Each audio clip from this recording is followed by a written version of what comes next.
जो एक विभक्त्यंत है। हाँ, छांदोग्य उपनिषद का यहीं से प्रारंभ है। ओम इत्येतद अक्षरम उद्गीतम उपासीत, यही प्रारंभ वाक्य है, उपक्रम वाक्य है। तो ओम इत्येतद अक्षरम उद्गीतम उपासीत, ये जो उपक्रम वाक्य है, इस उपक्रम वाक्यस्थ अक्षरम और उद्गीतम ये दोनों पद एक विभक्त्यंत हैं, इसलिए इन्हें परस्पर समानाधिकरण कहा जाता है। अक्षर शब्द उद्गीत शब्द का समानाधिकरण है, उद्गीत शब्द अक्षर शब्द का समानाधिकरण है। और इन शब्दों का जैसा एक अर्थ होता है, ऐसे समानाधिकरण्य का भी अर्थ होता है। जिन पदों में समानाधिकरण्य है, उन पदों का अपना अपना एक निश्चित अर्थ होता है। अक्षर शब्द का निश्चित अर्थ है वर्ण यहाँ पर, और उद्गीत शब्द का भी एक निश्चित अर्थ है साम का अवयव विशेष। उद्गीत शब्द का वाच्यार्थ है, अक्षर शब्द का वाच्यार्थ है वर्ण। और ओम इति एतत्, ये विशेषण अक्षर का बता रहा है कि ओम इत्याकारक वर्ण। और यहाँ पर जो अक्षरम और उद्गीतम में समानाधिकरण है, उसका भी अपना अर्थ है। तो वो चार अर्थ होते हैं समानाधिकरण्य के शब्द के। उन चार अर्थों में से सब वाक्यों में चारों के चारों अर्थ नहीं लिए जाते, एक अर्थ लिया जाता है। जैसे अनेकार्थक शब्द के अनेक अर्थों में से एक वाक्य में एक समय एक ही अर्थ लिया जाता है, सब अर्थ नहीं लिए जाते। ऐसे समानाधिकरण्य भी चार अर्थों में हो सकता है, उनमें से कोई एक अर्थ एक वाक्य में समानाधिकरण्य का लिया जाता है। तो यहाँ अक्षरम और उद्गीतम में जो एक दूसरे का समानाधिकरण्य प्रतीत हो रहा है, वो किस अर्थ में माना जाए? चार अर्थों में से। तो पहले वो चार अर्थ बताए जा रहे हैं और संशय किया जा रहा है कि इन चार अर्थों में से समानाधिकरण्य का यहाँ कौन सा अर्थ है।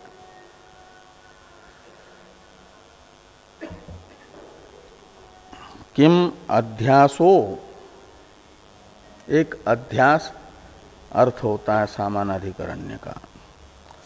दूसरा बाध, बाध का ही दूसरा नाम है अपवाद। और तीसरा है ऐक्य, अभेद, एकत्व, ऐक्य, ये पर्यायवाचक शब्द है। और विशेषण, विशेष्य भाव, उसे विशेष्यता भी कहा जाता है। तो ये चार अर्थ होते हैं। इन चार अर्थों में से अक्षरम उद्गीतम में इन दो शब्दों के समानाधिकरण्य को अध्यास अर्थ में माना जाए, अध्यासार्थक समानाधिकरण्य है, या बाधार्थक है, अथवा एकत्व अर्थ है इसका, या विशेष्यता अर्थ है। ये चार विकल्प अक्षरम उद्गीतम इन दो पदों का जो परस्पर समानाधिकरण्य है उसके अर्थ के विषय में हुए। इन चार अर्थों में से किस अर्थ में समानाधिकरण्य माना जाए, ये संशय हुआ, इसे चतुष्कोटिक संशय कहा जाता है। तो यहाँ का पूर्व पक्ष है कि इन चार अर्थों में से ये अर्थ विशेष सामानाधिकरण्य का होगा, ऐसा कोई निर्धारक हेतु न होने से यहाँ अनियम इन चार में से कोई भी अर्थ निश्चित नहीं है। ये पूर्व पक्ष है अनिश्चय।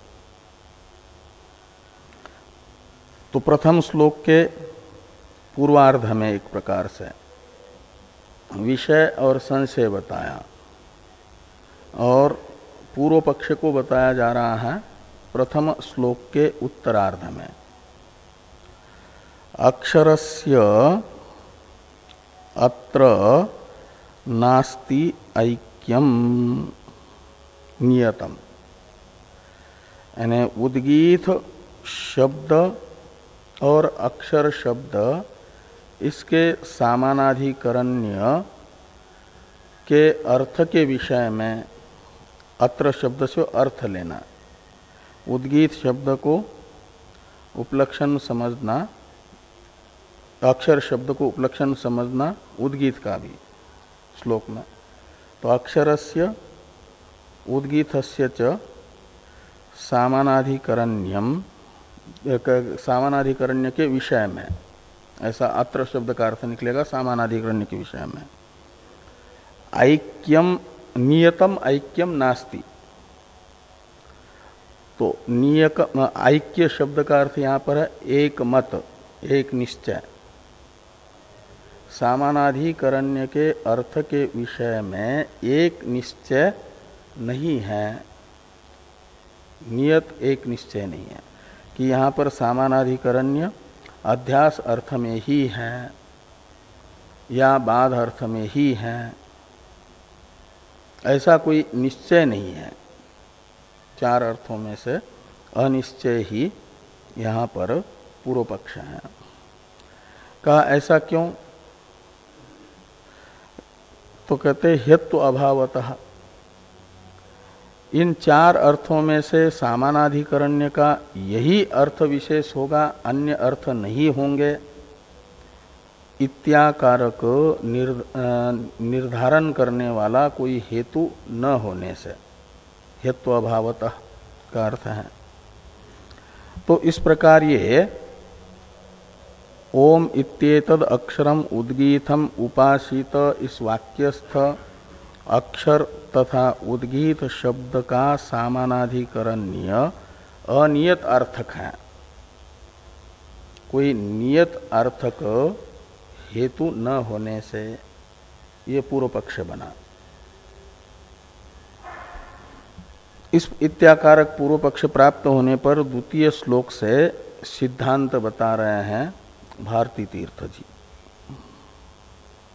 यहाँ जो संशय को बताने वाला प्रथम श्लोक का पूर्वार्ध है, उसमें जो अंतिम पद है विशेष्यता, ये सिद्धांत मत है।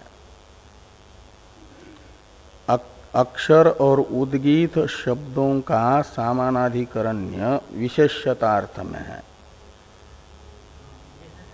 हाँ, विशेष्य विशेषण भाव अर्थ में सामानाधिकरण्य है, न कि अध्यास अर्थ में या अपवाद अर्थ में या ऐक्य अर्थ में।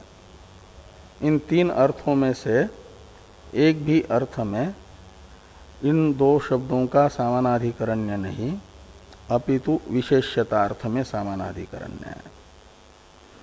ये सिद्धांत है। इसे बताया उद्गीतेन वेदेषु व्याप्तः ओंकार विशेष्यते। सभी वेदों में ओंकार का प्रयोग है।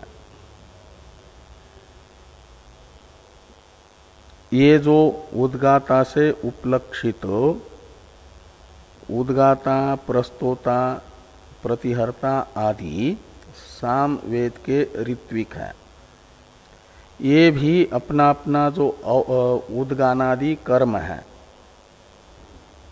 वह करते समय ओम का उच्चारण करते हैं।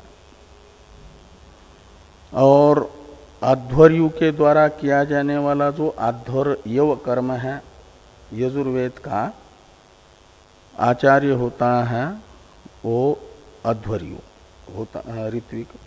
और उनके द्वारा जो कर्म किया जाता है यज्ञ में उसे आध्वर्यव कहा जाता है। और आध्वर्यव कर्म करते समय अध्वर्यु के द्वारा भी ओंकार का उच्चारण किया जाता है, इसलिए वो यजुर्वेद में भी व्याप्त है, सामवेद में भी व्याप्त है। और ऋग्वेद का होता है होता, ऋग्वेद के ऋत्विक को कहा जाता है होता। और उस होता के द्वारा किया जाने वाला जो हौत्र कर्म है, उस हौत्र कर्म के प्रारंभ में भी होता के द्वारा ओंकार का उच्चारण किया जाता है, इसलिए ओंकार ऋग्वेद में भी व्याप्त माना जाएगा। तो सभी वेदों में ओंकार की व्याप्ति है, सर्वत्र प्रयोग है। तो ये संशय होता है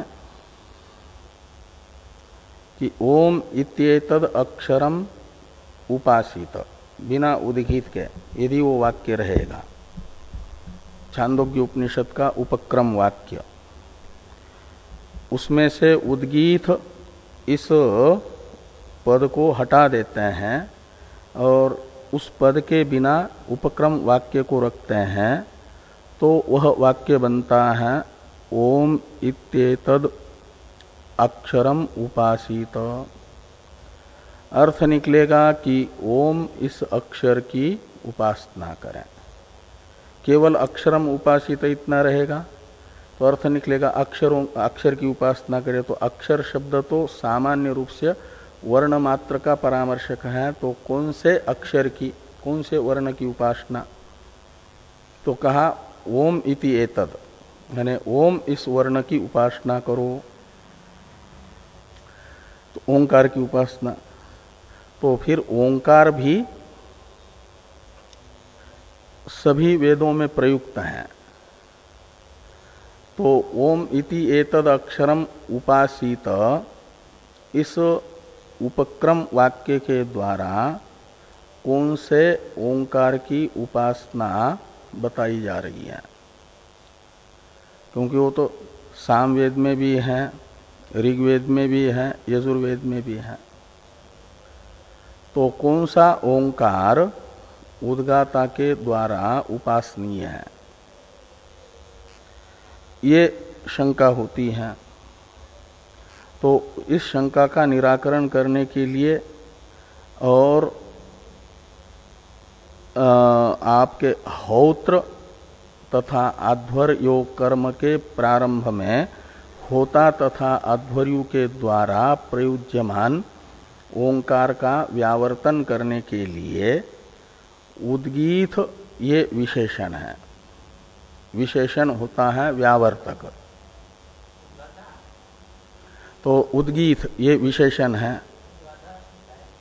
हाँ, उद्गाता गायन करेगा, उसका कर्म होगा उद्गान कर्म, और उद्गान कर्म के प्रारंभ में जो ओंकार है वह ओंकार उपास्य है उद्गाता के द्वारा, ये अर्थ निकलेगा। इस अभिप्राय से ये सिद्धांत कहा जा रहा है द्वितीय श्लोक के पूर्वार्ध में कि वेदेषु व्याप्त ओंकार उद्गीथेन विशेष्यते। तो ओम इति एतद अक्षरम उद्गीथम उपासित, इस वाक्यस्थ जो उद्गीथम यह अक्षर पद का समानाधिकरण पद है, वह विशेषण है ओम इस अक्षर का। ओम इति एतद अक्षरम, इतने का तो अर्थ है ओम यह अक्षर, ओ हुआ विशेष ओम इत्याकारक अक्षर, और उसका विशेषण उद्गीत है, इसलिए कहा कि वेदेषु व्याप्त ओंकार उद्गीथेन विशेष्यते। तो समस्त वेदों में व्याप्त ओंकार विशेष्य है और उद्गीत विशेषण है। इसलिए सामानाधिकरण्य को विशेष्य विशेषण भाव अर्थ में माना जाएगा, उसका विशेष्यता अर्थ निकलेगा सामानाधिकरण्य का। इस अभिप्राय से ये लिखते हैं कि वेदेषु व्याप्त ओंकार उद्गीथेन विशिष्यते।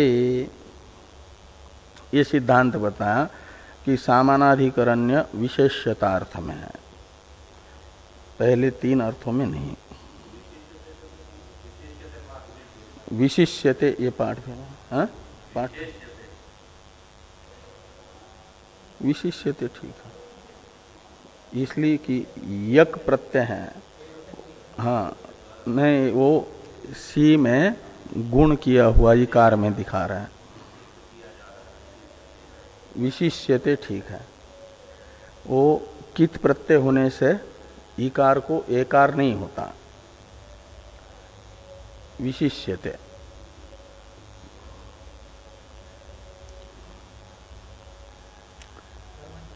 हाँ कर्मणि प्रयोग है। तो अध्यासादो फलम कल्प्यम, तो कहा कि आप विशेष्यता अर्थ में ही सामानाधिकरण्य क्यों मान रहे हो, बाकी तीन अर्थों में क्यों नहीं होगा, अध्यास अर्थ में या बाध अर्थ में या एकत्व अर्थ में। तो कहते हैं इन अध्यासादि अर्थ में यदि हम अक्षर और उद्गीत शब्द का सामानाधिकरण्य मानेंगे तो फल की कल्पना करनी पड़ेगी, फल की कल्पना करनी पड़ती है, और उद्गीत पद की लक्षणा भी करनी पड़ती है। यदि उद्गीत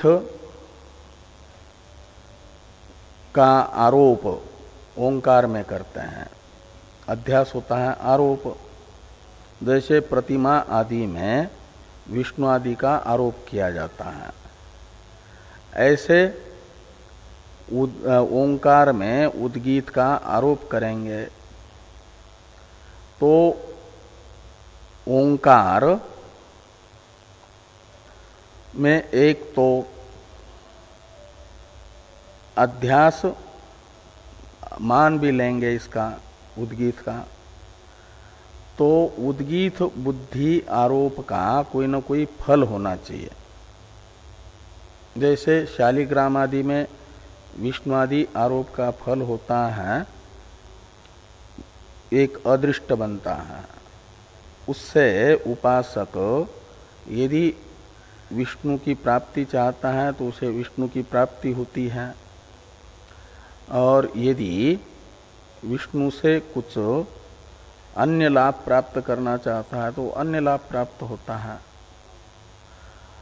ऐसे वो फल हुआ, जो ऐसे ओंकार में उद्गीत दृष्टि आरोप का कोई न कोई फल होना चाहिए। वो फल वहां पर बताया नहीं, उसकी कल्पना करनी पड़ेगी एक। और उद्गीत शब्द की लक्षणा भी करनी पड़ेगी ओंकार में। उद्गीत शब्द का तो वाच्यार्थ सामावय साम भक्ति है, सामावय, और वो छोड़ करके आरोप करना पड़ता है। जैसे विष्णु शब्द का अर्थ प्रसिद्ध सशंक चक्रम सकिरीट कुंडलम होता है रूप वाला, लेकिन वो शालिग्राम में जब ये करते हैं तो वो विष्णु शब्द का वो अर्थ छोड़ना पड़ता है और शालिग्राम को ही उस रूप में देखना पड़ता है। इस प्रकार ये जहल लक्षणा करनी पड़ती है। तो दो दोष, एक तो फल की कल्पना अध्यासादि में, और दूसरी उद्गीत पद में लक्षणा। ये दो दोष आते हैं, ये यहाँ पर उनमें से एक दोष बताया है कि अध्यासादो फलम कल्प्यम।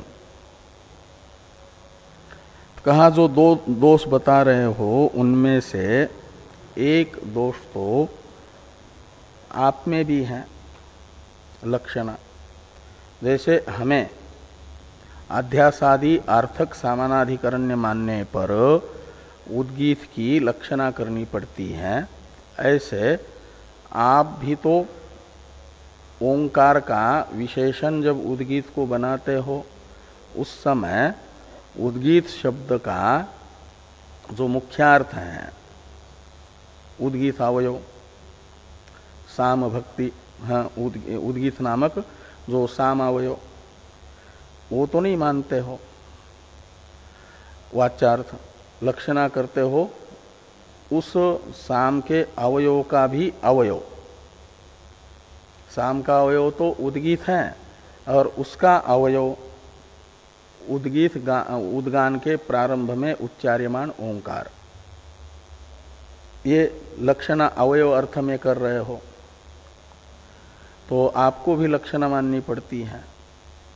इसलिए भले ही फल की कल्पना न करनी पड़े, क्योंकि सिद्धांत में ये कर्मांग अवबद्ध उपासना होने से ओंकार में कर्मांग उद्गीत की दृष्टि करते हैं तो जो आपका वो है कर्म फल उसमें विशेषता आती है। श्रुति ने बताया है कि जो विद्या के साथ यानी उपासना के साथ किया गया कर्म है वह वीर्यवत्तर होता है, यानी कर्म फल में विशेषता। अलग से कर्म फल की कल्पना नहीं करनी पड़ती सिद्धांत में। और अध्यास आदि मानेंगे तो ये स्वतंत्र उपासना होगी, कर्मांगवबद्ध उपासना नहीं होगी, तो उसमें फल की कल्पना करनी पड़ेगी। लक्षणा तो ही है। तो पूर्व पक्ष ने कहा भले ही हमें हाँ दो दोष हमारे पक्ष में आप बता रहे हो, लेकिन आपका पक्ष भी तो सर्वथा निर्दोष नहीं है। आपको भी उद्गीत शब्द की उद्गीत अवयव में लक्षणा करनी पड़ रही है। उद्गीत अवयव ओंकार उपास्य है ऐसा बताने के लिए। तो सिद्धांती कहते हैं यद्यपि हमारे में भी लक्षणा नामक दोष हैं सिद्धांत में, लेकिन दोषों में भी जब बिना दोष स्वीकार किए तात्पर्य अर्थ निकलता ही न हो, लक्षणा को भी दोष माना गया। लेकिन विचारकों ने कहा यदि लक्षणा नामक दोष को स्वीकार किए बिना वाक्य का तात्पर्य अनुपपन्न हो तो लक्षणा की जाती है। लक्षणा तात्पर्य अनुपपत्तित, वाच्यार्थ वाक्य में प्रयुक्त प्रत्येक पद के वाच्यार्थ को लेकर के वाक्य का तात्पर्य अर्थ यदि ठीक ठीक निकलता है तब तो वाक्य में प्रयुक्त किसी भी पद में लक्षणा करना अनुचित माना जाता है। लेकिन वाक्यार्थ नहीं निकल रहा हो बिना लक्षणा के तो फिर लक्षणा करके भी वाक्यार्थ निर्धारण किया जाता है। लक्षणा तात्पर्य अनुपपत्तितः, हाँ लक्षणा का बीज है तात्पर्य अनुपपत्ति। तो यहां पर ओंकार जो साम वेद में उद्गाता के उद्गान कर्म के प्रारंभ में उच्चार्यमान ओंकार है, उसी को उपास्य बताना है। उसका उपास्यत्वेन रूपेण निर्धारण ये वाक्य तात्पर्य निर्धारण माना जाएगा।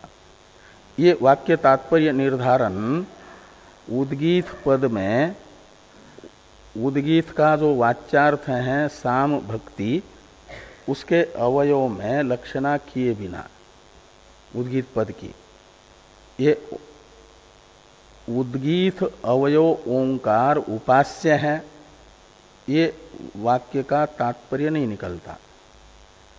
इसलिए यहाँ उद्गीत पद का जो वाच्यार्थ है अवयवी, उसकी अवयव में मात्र लक्षणा करनी पड़ रही है, ये सन्निकृष्ट लक्षणा है। और पूरा का पूरा वाच्यार्थ छोड़ करके अन्य ही अर्थ लेना पड़े, उसे जह लक्षणा कहा जाता है, विप्रकृष्ट लक्षणा कहा जाता है। वाच्यार्थ बिल्कुल ही न रहे, वाच्यार्थ से असंबद्ध अर्थ ही लेना पड़े, तो विप्रकृष्ट लक्षणा। और वाच्यार्थ से निकटवर्ती वाच्यार्थ का ही कोई अंश लक्षणा से लेते हैं तो उसे सन्निकृष्ट लक्षणा कहा जाता है। तो सिद्धांत में लक्षणा नामक दोष है, लेकिन सन्निकृष्ट लक्षणा, उद्गीत शब्द का वाच्यार्थ तो अवयवी है। साम का अवयव विशेष जो उद्गीत और उस अवयव का अवयव, इसलिए उद्गीत शब्द हो गया अवयवी का वाचक और उसका अवयव हुआ ओंकार। तो अवयवी के वाचक शब्द का अवयव में मात्र प्रयोग कर रहे हैं हम लक्षणा से, तो ये सन्निकृष्ट लक्षणा है। अवयवी का एक देश लिया जा रहा है। और आपका तो अध्यास आदि में यदि सामानाधिकरण मानते हैं तो उद्गीत शब्द का वाच्यार्थ पूरा का पूरा छूट जाता है और दूसरा ही अर्थ लेना होता है, इसलिए वो विप्रकृष्ट लक्षणा है। तो लक्षणा नामक दोष होने पर भी जहाँ बिना दोष स्वीकार किए तात्पर्य न निकल रहा हो, तो कम से कम दोष जिस पक्ष में हो उस पक्ष को लेना चाहिए। तो कम से कम दोष वाला पक्ष है विशेष्यता पक्ष। सामानाधिकरण्य विशेष्यता अर्थ में मानते हैं तो उद्गीत पद की उद्गीत अवयव में लक्षणा मात्र करनी पड़ती है, उतना ही दोष है। फल की कल्पना नहीं करनी पड़ती। अंगावबद्ध उपासना होने से वो कर्म का जो फल बताया गया उसी में विशेषता ये फल हो जाता है, वो श्रुति ने बताया ही है। ये यहाँ पर कहते हैं कि अध्यासादो फलम कल्प्यम, और सिद्धांत में सन्निकृष्टांश लक्षणा। तो सन्निकृष्ट अंश है उद्गीत साम भक्ति का अवयव ओंकार, वो सन्निकृष्ट अंश है, उसमें लक्षणा। इस प्रकार ये सिद्धांत रहेगा सामानाधिकरण्य अनियतार्थक नहीं है, नियतार्थक है, और उसका नियत अर्थ है विशेष्यता। ये सिद्धांत इस अधिकरण में बताया जाएगा। अब भाष्य को देखा जाए।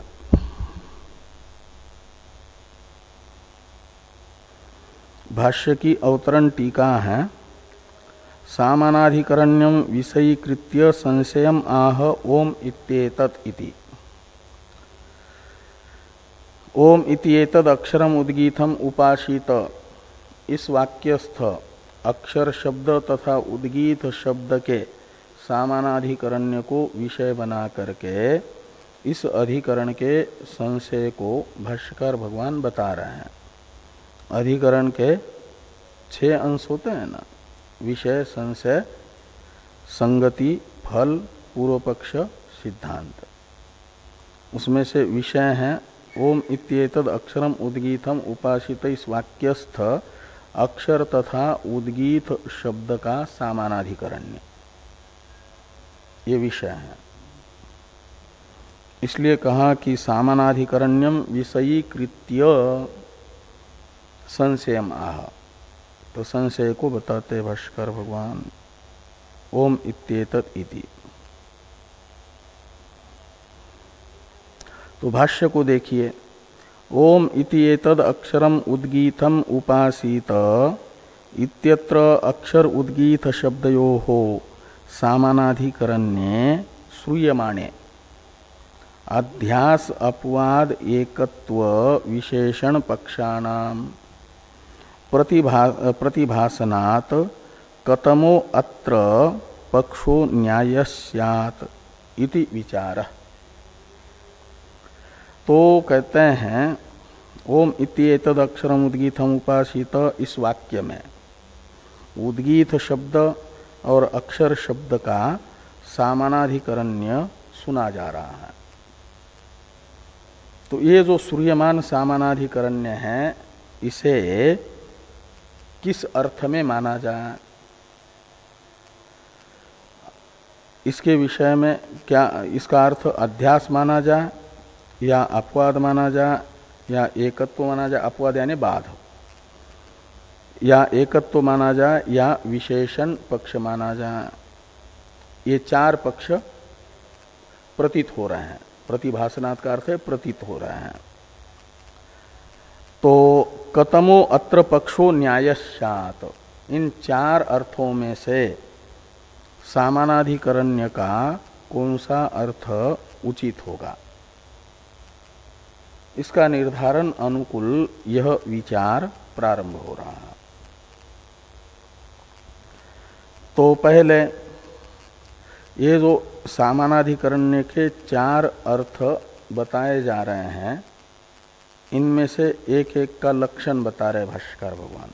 अध्यास किसको कहते हैं, अपवाद किसको कहते हैं, एकत्व क्या है और विशेषणता क्या है, ये सब बताया जा रहा है। तो तत्र अध्यासो नाम, पहले अध्यास पदार्थ बताते हैं। तो तत्र अध्यासो नाम, इस भाष्य वाक्य का अवतरण है टीका में, अध्यासादि पदार्थान व्याचष्टे तत्र अध्यास इत्यादि ना।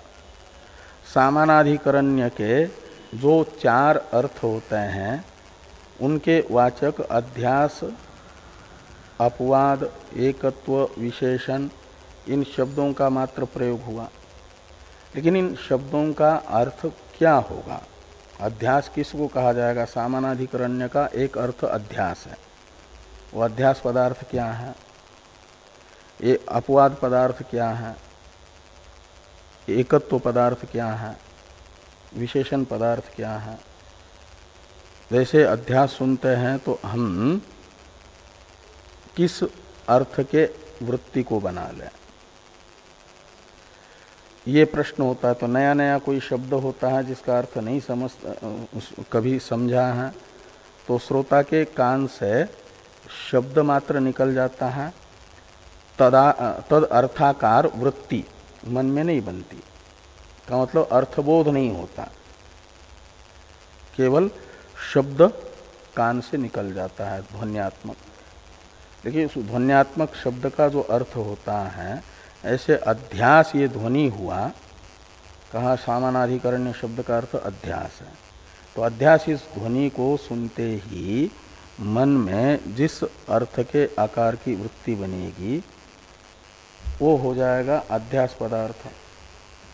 लेकिन ये पारिभाषिक शब्द हैं, नया नया कोई सुनता है तो उसे पता नहीं चलता। इसलिए भाष्यकार कह रहे हैं कि तत्र अध्यासो नाम द्वयोर्वस्तुनोः अनिवर्तितायाम एव अन्यतर बुद्धौ अन्यतर बुद्धि अध्यस्यते। यस्मिन् इतर बुद्धि अध्यस्यते अनुवर्तते एव तस्मिन् तद्बुद्धि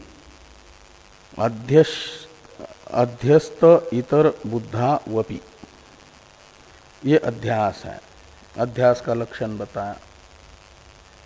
सामानाधिकरण्य का जो एक चार अर्थों में से प्रथम अर्थ है अध्यास, वो ये है।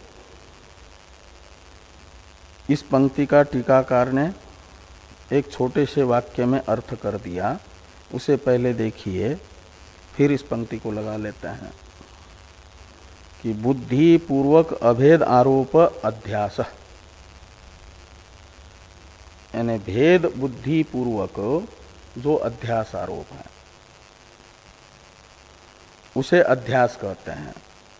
बुद्धिपूर्वक अभेद आरोप, अभेद आरोप उसे कहा जाता है। भेद बुद्धिपूर्वक अभेद आरोप को अभेद बुद्धि नहीं, यानी अभेद का आरोप किया जाएगा, रहेगी भेद बुद्धि। बुद्धि शब्द से लेंगे कि जिन दो पदार्थों में से एक पदार्थ में अन्य पदार्थ का आरोप किया जा रहा, अभेद बताया जा रहा है, उस समय भी दोनों पदार्थों का भेद भी रहता है।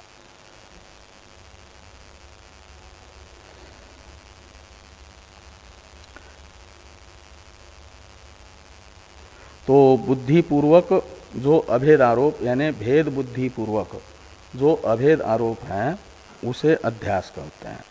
ये अध्यास का लक्षण है, सामानाधिकरण्य का अध्यास, अर्थभूत जो अध्यास। ये अर्थ इन शब्दों से भाष्य में बताया गया है। अध्यास तत्र अध्यासो नाम द्वयोर वस्तुनो, जो दो पदार्थ हैं, वस्तु यानी पदार्थ, यहाँ दो पदार्थ हैं, ओंकार और उद्गीत। ऐसे नाम ब्रह्म इत्युपासित इत्यादि भी अध्यास उपासना है। वहाँ दो पदार्थ है, नाम और ब्रह्म। तो दो पदार्थों में से अनिवर्तितायाम एव अन्यतर बुद्धौ, तो निवर्तितायाम अन्यतर बुद्धौ का तो अर्थ हो जाएगा एक बुद्धि चली जाएगी। बुद्धि का अर्थ है प्रतीति, ज्ञान, वृत्ति, और जिसका आरोप किया जा रहा है वो एक ही रहेगी यदि, तो अध्यास नहीं होगा, अध्यास उपासना नहीं मानी जाएगी। इसलिए अनिवर्तितायाम एव अन्यतर बुद्धौ, तो दोनों में से एक भी बुद्धि निवृत्त नहीं हुई है, यानी प्रतीति दोनों की हो रही है। ये भेद बुद्धि हो गई, तो भेद बुद्धि बनी रहेगी। बुद्धिपूर्वक अभेद आरोप, उसमें बुद्धि पदार्थ है अन्यतर बुद्धौ अनिवर्तितायाम, इससे बताया बुद्धिपूर्वक में बुद्धि शब्द का अर्थ है, एक प्रकार से भेद बुद्धि रहेगी। और अन्यतर बुद्धि अध्यक्ष्यते, एक की दृष्टि का आरोप किया जाएगा अन्य में। जैसे नाम में, नाम जो शब्द है वो भी रहेगा प्रतीक, व्यावहारिक प्रमाणों से प्रतीकाकार वृत्ति भी बनेगी। और भावना से शास्त्र ने कहा है नाम ब्रह्म इत्युपासित, तो उसमें ब्रह्म दृष्टि करो, तो उसको ब्रह्म के रूप से भी ग्रहण किया जाएगा। तो ब्रह्माकार बुद्धि यानी वृत्ति नाम में की जा रही है, लेकिन उस समय भी नामाकार वृत्ति हटेगी नहीं, नामाकार बुद्धि भी रहेगी अंदर से। ये तो नाम है, उसमें हम ब्रह्माकार वृत्ति कर रहे हैं। इस प्रकार ये अध्यास उपासना होती है। तो अनिवर्तितायाम एव अन्यतर बुद्धौ, अन्यतर बुद्धि अध्यस्यते, एक बुद्धि का आरोप किया जाता है दोनों से, तो ये अध्यास हो जाता है। तो यस्मिन इतर बुद्धि अध्यस्यते, यस्मिन यानी नामनी, ब्रह्म बुद्धि अध्यस्यते। इतर बुद्धि में इतर शब्द से लेना ब्रह्म, नाम से अतिरिक्त ब्रह्म, उसकी दृष्टि का आरोप किया जाता है। बुद्धि है दृष्टि, तो नाम यस्मिन नामनी इतर बुद्धि यानी ब्रह्म दृष्टि अध्यस्यते यानी आरोप्यते, ब्रह्म दृष्टि का आरोप किया जा रहा है। तो अनुवर्तते एव तस्मिन तद्बुद्धि, तो तस्मिन यानी नामनी, तद्बुद्धि अनुवर्तते एव यानी नामाकार वृत्ति व्यावहारिक प्रमाण से बनती है। भावना से नाम को यानी यदि अभी इधर पौराणिक उपासना में, आजकल की उपासनाओं में लेते हैं प्रतिमादि में, तो चक्षुरादि प्रमाणों से तो मंदिर में हम प्रतिमा के सामने रहते हैं तो प्रतिमा ही दिखती है। यदि पत्थर की है तो पत्थर की प्रतिमा दिखेगी, और उसमें कृष्ण की बुद्धि, शिव की बुद्धि, राम की बुद्धि का भावना से आरोप करते हैं, एक बुद्धि करते हैं। तो कृष्ण बुद्धि करने पर भी कृष्ण की प्रतिमा रहती है। शालिग्राम में विष्णु बुद्धि करने पर भी व्यावहारिक प्रमाण से शालिग्रामाकार बुद्धि बनी रहती है, उसका अपाकरण नहीं होता। अध्यास उपासना ऐसी है। अध्यास अर्थ में सामानाधिकरण्य मानते हैं। तो जैसे नर्मदेश्वर में, नर्मदा जी के कंकड़ में शिव की भावना, तो भावना नेत्र से तो शिव की दृष्टि का आरोप, और चक्षु से, चर्म चक्षु से नर्मदा जी का कंकड़ दिखेगा। दोनों वृत्तियां रहेगी। आलंबन, क्या आलंबन की वृत्ति भी रहेगी, वो समाप्त नहीं होगी। और साथ में शास्त्र ने उस आलंबन में जिसके दृष्टि का आरोप किया, एक वो दृष्टि रहेगी, तो माना जाता है अध्यास है।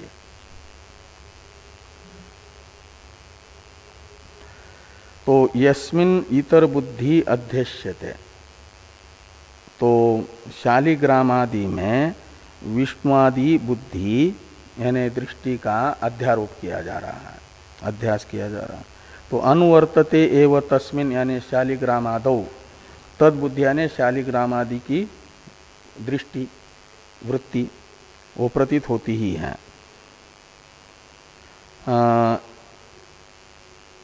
बुद्धि अध्यस्त इतर बुद्धौ अपि, यानी अन्य की, विष्णुआदि की बुद्धि का आरोप करने पर भी शालिग्रामाद्याकार प्रतीति होती ही है, बुद्धि रहती है। तो ये अध्यास है, भेद बुद्धि पूर्वक अभेद आरोप, ये अध्यास कहलाता है।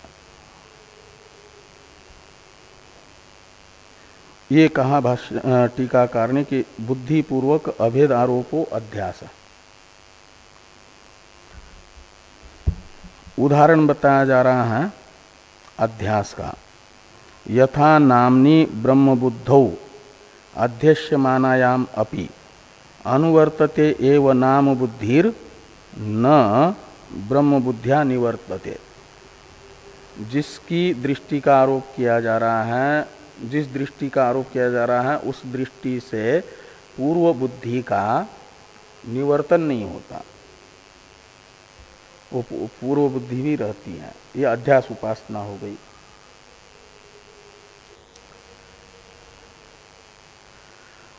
ये वैदिक उदाहरण हुआ। एक लौकिक उदाहरण बताया जा रहा है। यथा वा प्रतिमादिषु विष्णुआदि बुद्धि अध्यास, प्रतिमादि में विष्णुआदि के दृष्टि का आरोप। तो वहां पर प्रतिमा के आकार की वृत्ति निवृत्त हुए बिना विष्णुआदि की वृत्ति बनती है, आरोप होता है।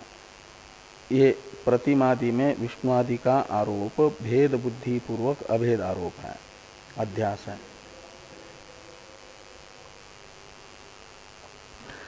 तो जैसे उदाहरण है, ऐसे यदि अध्यास अर्थ में अक्षर और उद्गीत का सामानाधिकरण्य मानेंगे तो कहते हैं ये होगा कि एवं इहापि अक्षरे उद्गीत बुद्धि अध्यस्यते उद्गीते वा अक्षर बुद्धि इति। यदि अध्यास अर्थ में सामानाधिकरण्य मानेंगे तो या तो ओंकार रूप अक्षर में साम अवयव उद्गीत की दृष्टि का आरोप किया जाएगा, तो अध्यास माना जाएगा सामानाधिकरण्य अध्यास अर्थ में। या उद्गीत जो साम अवयव है उसमें ओंकार की दृष्टि का आरोप माना जाएगा अध्यास उपासना है, अध्यास अर्थ में सामानाधिकरण्य है। यदि अध्यास अर्थ में मानते हैं तो अभी तो संशय और विषय बताया जा रहा है ना। तो इस प्रकार ये अध्यास का लक्षण हुआ। अब अपवाद का लक्षण कर रहे हैं। 4 अर्थ है न सामानाधिकरण्य के, उसमें से अध्यास का लक्षण और उदाहरण बताया। ब्रह्म सूत्र के अध्यास भाष्य में जो अध्यास का लक्षण है वो अलग, वहां तो भ्रांति काल में अधिष्ठानाकार वृत्ति नहीं रहती थी, एक ही रहती है। ये अध्यास उपासना में जो अध्यास है सामानाधिकरण्य का अर्थभूत, वो अलग अध्यास है। अपवाद में तो एक दृष्टि की निवृत्ति होती है, एक ही दृष्टि बनी रहती है, इसको बताएंगे। इसमें लक्षण में आ रहा है मिथ्या बुद्धि की निवृत्ति यथार्थ बुद्धि से, वो बाद है। हाँ, बाद का ही नाम है अपवाद। वो होता है तत्वमस्यादि में, ये तो मुख्य सामानाधिकरण्य भी है। और बाद का उदाहरण आ रहा है जब तत्वमस्यादि वाक्य से आत्माकार वृत्ति बनती है तो देह में जो आत्माकार वृत्ति थी उसका बाद हो जाता है, वो बाद है। वो तो देह, फिर देह की अहम वृत्ति नहीं रहेगी, उसकी निवृत्ति होगी। और अध्यास में निवृत्ति नहीं होती, वो बनी रहती। इसलिए अध्यास उपासना में जो अध्यास है वो जो अध्यास भाष्य में उपपादित अध्यास पदार्थ है उससे अलग है। ओम पूर्णमदः पूर्णमिदम्